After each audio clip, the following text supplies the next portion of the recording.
대통령실과 정치권을 오가며 현장에서 취재하는 분이죠. 취재 편의점 장윤선 정치 전문 기자 함께합니다. 어서 오세요. 네, 안녕하십니까.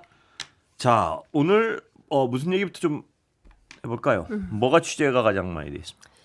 뭐 고르게 되어 있습니다. 자, 그러면 주신 질문지를 무려 A4 몇 장입니까? 이게 9장에 걸쳐서 다 원고는 써왔습니다. 예, 법원장 회의. 예. 민주당은 지금 사법부가 저항한다 이런 네. 개념으로 보는 거죠 지금? 이제 그 사법부가 저항한 지는 꽤 됐고요. 조희대 대법원장, 그다음에 천대엽 법원행정처장, 뭐 심지어 오늘 전국 지난주에 전국 법원장 조직적 회의, 저항이다 이렇게 규정하는 오늘 건가요? 법관대표 회의까지 해서 조직적으로 내란 전담 재판부는 위헌이다. 고로 이것은 안 된다. 법 왜곡죄도 마찬가지고요. 이제 이런 스탠스이기 때문에 근데 이와는 별건으로 실제로 내란 전담 재판부 설치법에 대해서는 소위 이제 민주진영 안에서도 이 잘못하면 재판 중지로 인해서 내란 수계 윤석열을 포함한 내란 중요 임무 종사자들이 대거 석방되어서 풀려나올 가능성이 있다. 이제 이런 그 위험한 시그널이 작동되면서 그 민주당에서는 뭐 대형 로펌에 다시 또 맡겨서 법률 검토를 해보자고 했고요. 오늘 정책의총을 했는데 전반적으로는 한 20명 정도가 발언을 했다고 하고요. 대체로 당내 온건파들이 주로 발언을 했다고 합니다. 근데 법사위 위원들은 이거 위헌 아니다. 밀고 나가야 된다. 이제 이런 입장을 강력하게 피력한 반면 이제 소위 온건파 의원들이 그렇게 하지 말고 혹여라도 발생할지 모르는 위헌 소지 챙기자. 그렇죠. 이 얘기죠. 위헌 소지를 최소화해서 그러니까 100% 하지 않겠습니까? 그렇겠죠. 그리고 내란 전담 재판부 설치법이 땅땅땅 통과되면 내란 수계 윤석열을 포함해서 도하 모든 피고인들 그리고 아무 문제가 없어도 하겠죠. 그럼요. 재판부 100% 한다고 봐야 되죠. 그렇게 되면 어찌됐든 그 피고인의 이익 뭐 이런 등등을 판단해서 당연히 재판부에서 뭐 위헌 심판 받을 수 있도록 하게 될 거고요. 뭐 그렇게 위헌 법률 심판 제청을 하게 되면 이게 언제 어떻게 결정될지 모르겠기 때문에 그동안은 하세월로 재판이 미뤄질 수 있게 되는 거라서 특히나 지금 당장 한덕수 재판 같은 경우에는 4달 1월에 그 이진관 판사가 선고를 하겠다는 거고 중간에 공소장을 변경해서 내란 중요임무 종사자로 판단을 하겠다는 건데 이걸 굳이 그 내란 전담 재판부를 해서 중간에 막 이렇게 할 이유가 있냐. 두 번째 지규현 판사에 대해서도 사실 뭐 레크레이션 강사 스타일로 뭐 도무지 이해할 수 없는 뭐 재판을 병합하지 않고 다 널려놓고 심지어 박안수 전 육군 참모총장 같은 경우에는 혼자서 지금 논산 지원에서 재판받고 있고 이렇게 좀 황당하게 진행이 되고 있어서 이 재판을 보면 답답하니까 빨리 내란 전담 재판부를 설치를 해서 뭐 그 사건을 이송해서 내란 전담에서 재판할 수 있도록 하게 한다 하더라도 또 이 역시도 1심을 내년 2월 그 4주차 법원 인사 있기 전에는 종결하겠다라는 것이기 때문에 다 왔다. 일단은 기다렸다가 항소심부터 새롭게 재판부를 구성할 때 그때 가는 게 옳겠다. 제가 오늘 헌법학자이신 한상희 건국대 그 법학전문대학원 교수님 인터뷰를 했는데요. 위헌의 소지는 없다라는 거예요. 왜냐하면 물론 이게 이제 특정한 사건에 대해서 전담재판부를 설치하는데 추천 인원으로 헌법재판소의 사무처장이 3인 그리고 법무부 장관이 3인 이렇게 추천하는 것은 위헌의 소지가 있으니 이것을 뭐 전혀 관계가 없는 이해관계가 없는 뭐 법학 전문 대학원 교수라든가 뭐 등등 뭐 법학자들로 구성된 그래서 이제 판사회의를 통해서 2단계를 거쳐서 추천할 수 있도록 이렇게 다양한 안전장치를 좀 마련하면 괜찮지 않겠냐 뭐 이런 얘기들도 있는데 큰 틀에서 보면 지금 이게 원래 대법원 예규로 얼마든지 전담재판부를 구성해서 재판을 하면 되는데 지금 조희대 코트가 그걸 안 하고 심지어 지규현 판사 같은 경우에는 그 룸사롱 접대 의혹도 있지 않습니까? 근데 그런 사람이 계속 재판을 형해화시키고 있으니까 보니까 국민들이 불만이 제기되고 이제 여당인 민주당 차원에서는 그렇다면 내란 전담부라도 만들어서 이 재판을 빠르게 신속하게 결론을 내야 되겠다. 여기까지 이른 거거든요. 그러니까 모든 잘못의 원흉은 조이대 코트에 있다. 그렇겠죠. 예, 대법원 얘기로 하면 되는데 그걸 안 하고 있는. 지금 이 순간도 하면 됩니다.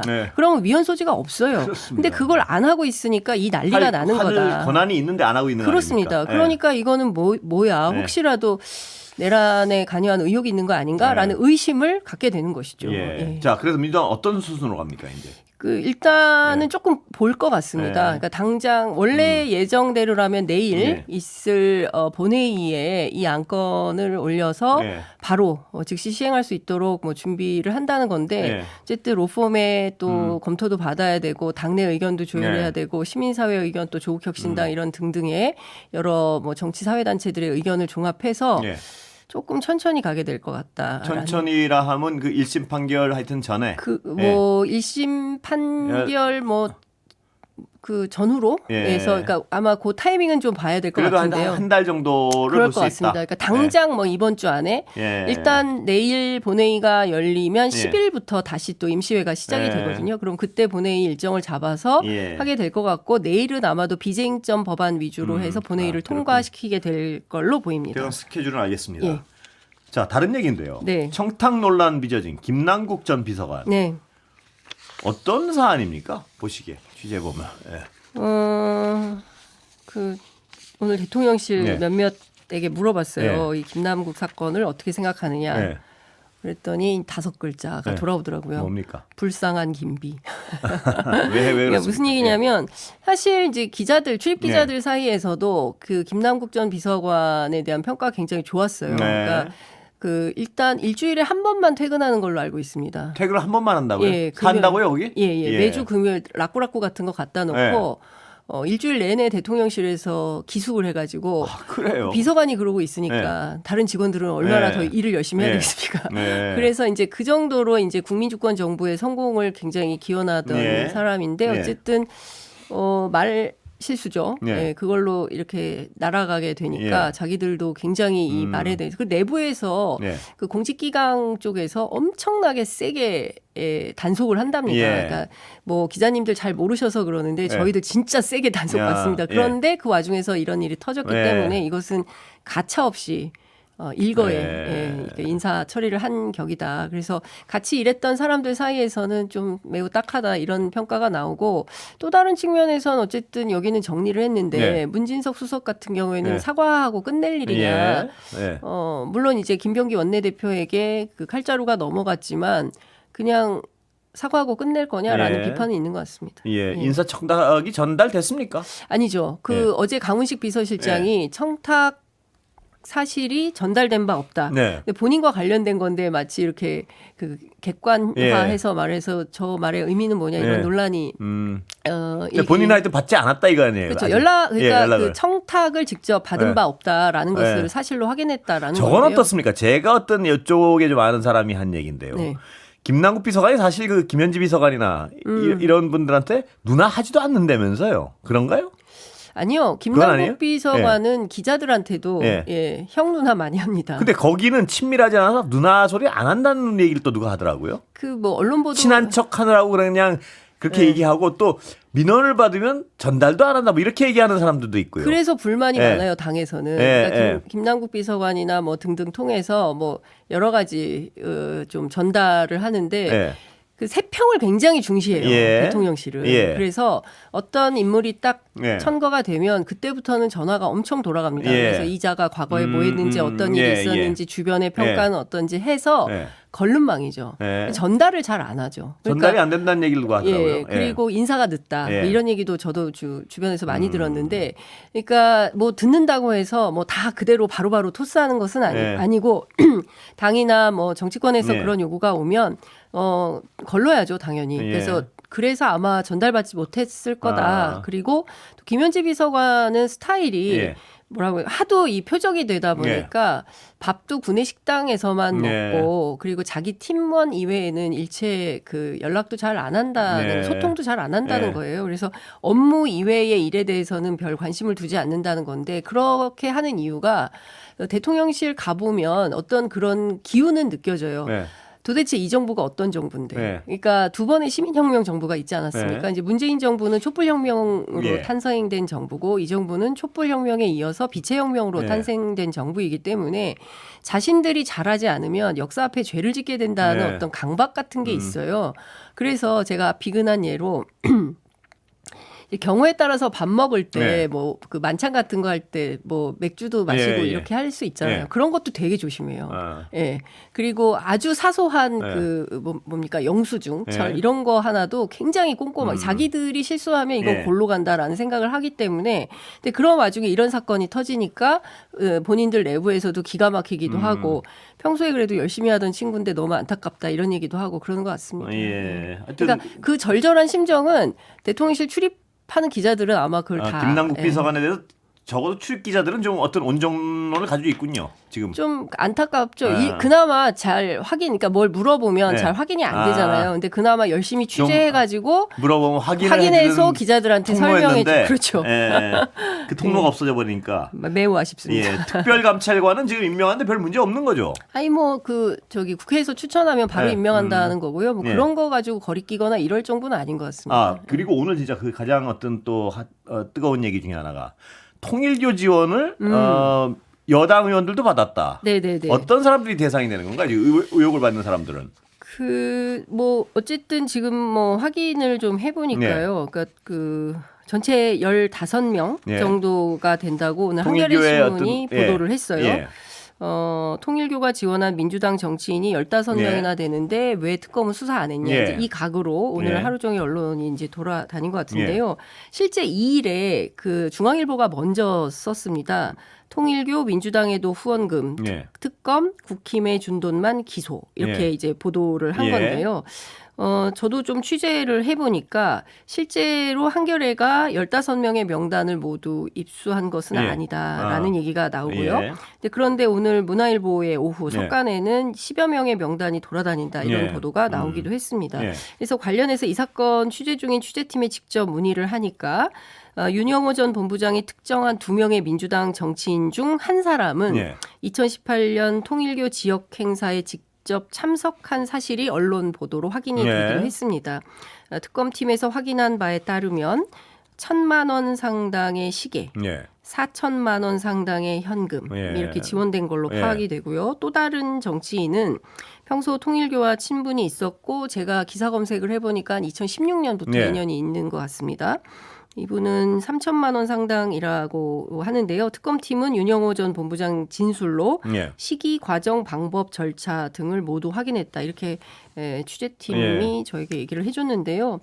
오늘 브리핑을 했습니다. 관련해서 예. 그 윤영호 전 본부장 서명 날인 받은 후에 예. 내사 사건 번호를 부여받아서 사건 기록으로 만들었지만 예. 이 진술 내용이 인적, 물적, 시간적으로 볼 때 명백히 특검법상 수사 대상에 해당하지 특검의 수사 대상은 아니다. 그렇죠. 예. 왜냐하면 이 법이요 김건희 예. 특검법이거든요. 예, 예. 그래서 2조 특별검사의 수사 대상을 보면 전부 김건희가 들어가 있습니다. 그렇기 때문에 근데 별건이 된다는 얘기군요. 그러니까 그렇죠. 이걸 하면. 아니 다만 별건도 할 수 있어요. 예. 16호에 보면 제1호부터 제15호까지 사건 수사 과정에서 인지된 관련 범죄 행위 및 예. 특별검사의 수사를 방해하는 일체 행위에 예. 대해서도 수사할 수 예. 있도록 되어 있는데 이 범죄 행위와 관련해서 뭐 권성동 의원 같은 경우도 여기서 인지된 이 사건 아니냐 이제 예. 이런 그 질문을 예. 오늘 그 특검보하고의 브리핑 과정에서 기자들이 예. 묻기도 하던데요. 예. 근데 이거는 이제 전당대회의 사건과 연루되는 거잖아요. 예. 국민의힘 전당대회. 근데 예. 이 민주당 통일교와 관련된 것은 완전히 완전 별건이고 별건이다. 그리고 그 예. 15명의 경우에 그러면 전부 다 위법 행위가 있는 예. 것이냐. 지금 제가 말씀드린 예. 두 건 이외에 예. 그렇지는 않다라는 그 거고요. 두 건은 위법행위의 가능성이 크다. 이렇게 그렇죠. 보니까. 하나는 2018년이기 네. 때문에 공소시효가 만료된 걸로 그래요? 보이고요. 하나는 2020년이라서 네. 계속 수사할 가능성이 있고 아마도 이 두 사건에 대해서는 종합해서 특검팀이 이제 국수본으로 이첩하도록 되어 있기 예. 때문에 경찰로 이첩해서 계속 수사하게 되지 않을까 싶고요. 예. 특검이 수사할 수 없었던 거 오늘 뭐 계속 시종일관 네. 그 특검보가 설명을 네. 하던데 특검법상 수사할 수 있는 대상이 아니에요. 대상이 그래서 아니다. 못한 것이다. 그 특검이 수사를 하지 않으려고 업무를 해태하려고 한 것은 절대 아니다. 예. 그것은 특별법을 그냥 찾아보면 구글링만 하셔도 아 이렇게 되어 있어서 이거는 불가하네라는 결론에 이를 수 있습니다. 그런데 마치 예. 특검이 일부러 여당 봐주기를 하는 차원에서 수사를 해태하는 것처럼 예. 프레임을 짜고 여론몰이를 하는 거죠. 그러니까 특검의 주장은 그러니까 네. 사건본을 다 만들었고 네. 그다음에 넘길 만한 제대로 절차를 밟아서 그렇죠. 넘겨줄 만한데 넘겨주고 그렇죠. 있다예요? 예. 아니면 그러니까 그렇게 넘기겠다는 예. 거예요. 넘기겠다. 넘기겠다는 예. 거고 또 하나는 그 15명 가운데 예. 2명 아까 얘기하고 나머지들은 대체로 어떤 거냐면 예. 뭐 출판 기념회에 와서 책 사거나 예. 뭐 정치 후원금 내거나 예. 그러니까 불법의 소지가 없는 거다. 그렇기 때문에 이거를 침소봉대하는 보도를 하는 것은 예. 대단히 뭔 얘기인지 악의적이다라는 알겠습니다. 생각이 예. 좀 들었습니다. 근데 이렇게 프레임을 짜는 것은 조금 문제적 상황으로 보입니다. 우리 예. 언론이 이래서는 안 된다고 생각합니다. 예, 뭔지 알겠네요. 자, 장동혁 대표 네. 국민의힘 올해 못 갈 거라고 몇 명 나와서 여기서 얘기를 그래서 하는데. 막 예. 그 얘기 듣고 저도 예. 취재를 해봤더니 확실히 국민의힘은 양파예요. 예. 친한계와 친장계 예. 이렇게 둘로 나눈다 그렇게 보일 수 있고요. 친한계, 친장계. 예. 예, 그러니까 이제 장동혁 대표를 옹위하는 일종의 이제 당권파는 예. 내년 2월 비대위 있을 수 없는 일이다 이렇게 하고요. 다만 연말을 계기로 해서 지방선거를 위한 유턴 전략, 스윙 전략으로 나설 가능성이 있다라고 네. 얘기를 하고 있고요. 그 얘기하는 거 보니까 압박감은 느끼는군요. 네, 예. 지난 넉 달간 친장 세력 굳히기로 올인을 했고 예. 상당히 굳어졌다고 보고 연말에는 중도 확장에 나설 거다. 그래서 예. 제가 전환기를 어떻게 할 예. 거냐 이렇게 물어봤더니 강을 건너면 예. 뗏목은 원래 버리는 거다. 이렇게 반문을 했습니다. 그리고 당장 내년 6월에 지방선거 비대위로 못 치른다는 것이고요. 예. 그러면 탈륜한다는 거냐. 그렇지 않습니까? 예. 뗏목을 버리면. 예. 그랬더니 또 다른 관계자는 예. 그렇게는 못한다. 왜냐하면 윤 어게인으로 당대표가 됐기 때문에 예. 그 다리를 끊는 순간 장동혁은 외톨이가 된다. 그래서 탈륜은 못하고 다 끌어안고 가자는 식으로 갈 텐데 예. 이게 되겠나라는 생각이 좀 들고요. 약간 그 형용모순 같은 게 느껴지기도 그렇습니다. 했습니다. 예. 근데 친한계는 예. 장동혁은 끝났다. 사실상 왕따고 예. 12.3 때 계엄 사과조차 하지 않는 것으로 예. 장동혁은 끝났다라고 얘기하고요. 끝났다. 예. 한동훈 대표는 그럼 어떻게 할 거냐. 단계로 아무래도 장동혁 대표가 한동훈 전 대표를 좀 당해서 제거하겠다는 얘기가 아닌가요? 그렇죠. 제거하겠다. 이런 예. 이렇게 센 단어를 하여튼 그런 그 입장으로 행위가. 예, 보여서 예. 어떻게 할 것 같냐 그랬더니 절대 안 나간다. 그리고 왜 그러냐 예. 그랬더니 곧 장동혁 체제는 무너질 거다. 이렇게 보고 있어요. 예. 그러면서 그 8월 전대 때 이제 화려하게 등장할 그 야심을 예. 갖고 있는데 예. 비대위나 지방선거 때는 뭐 나서지 않을 방침이다. 비대위는 누가 합니까? 뭐 그거는 자기네들이 뭐 누구다 얘기는 못 하는데 네. 당내에서는 여러 설왕설래가 있어요. 네. 그래서 근데 그조차도 실제로 뭐 서울시장 실체가 중에 있거나 뭐 그런 이런. 것 같지는 않습니다. 뭐 예, 여러저러 말이 알겠습니다. 있긴 한데. 여기까지 들어야 될 것 같습니다. 네. 예, 시간 다 됐습니다. 장윤선 기자 고생했습니다. 네, 감사합니다.